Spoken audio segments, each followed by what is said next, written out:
আসসালামু আলাইকুম এভরিওয়ান। আজ আমি নিয়ে এসেছি নতুন একটি রেসিপি। এটা হচ্ছে শিশুদের জন্য। যারা বাজারের সুজি বাচ্চাদের খাওয়াতে না চান, তারা ঘরেই তৈরি করে নিতে পারেন চালের সুজি। প্রথমে আমরা একটা পাত্রে চাল নিয়ে নিব এবং এটাকে পরিষ্কার পানি দিয়ে ধুয়ে নেব। তারপরে আমি কিছুক্ষণ প্রায় 15 থেকে 20 মিনিটের মতো এটাকে ভিজিয়ে রাখবো। একটা ঢাকনা দিয়ে আমি এখন এটাকে ঢেকে দিব 15 থেকে 20 মিনিটের জন্য।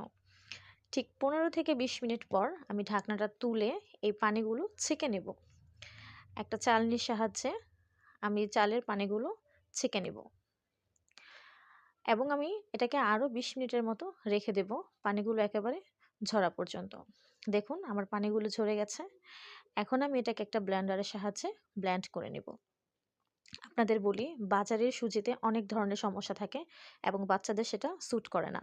আপনারা এরকম ঘরে চালের সুজি তৈরি করতে পারেন এবং এটা দিয়ে বাচ্চাদের আপনি বিভিন্ন হালুয়া বা দুধ দিয়ে রান্না করে বাচ্চাদের খাওয়াতে পারেন।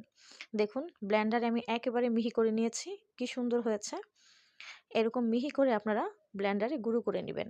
এবার আমি এই চালের সুজিটাকে তাওয়ার মধ্যে টেলে নেব। দেখুন আমি এটাকে এখন টেলে নিচ্ছি। এই পর্যায়ে আমি চুলার আঁচটা একটু বাড়িয়ে রাখবো। যখন দেখব সুজিগুলো পাতলা হয়ে গিয়েছে বা একটা কালার এসেছে, তখন আমি চুলার আঁচ কমিয়ে ফেলবো। অনবরত এটাকে নাড়তে হবে।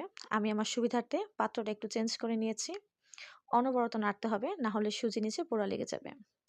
আপনারা দেখতে পাচ্ছেন আমার সুজির রং একটু পরিবর্তন হয়ে এসেছে। এই পর্যায়ে আমি এখন সুজিটাকে নামিয়ে নেব। এই তো হয়ে গেল ঘরের তৈরি চালের গুঁড়ো সুজি। আপনারা এই সুজিটাকে প্রায় 1 মাস পর্যন্ত সংরক্ষণ করতে পারেন, কোনো সমস্যা হবে না।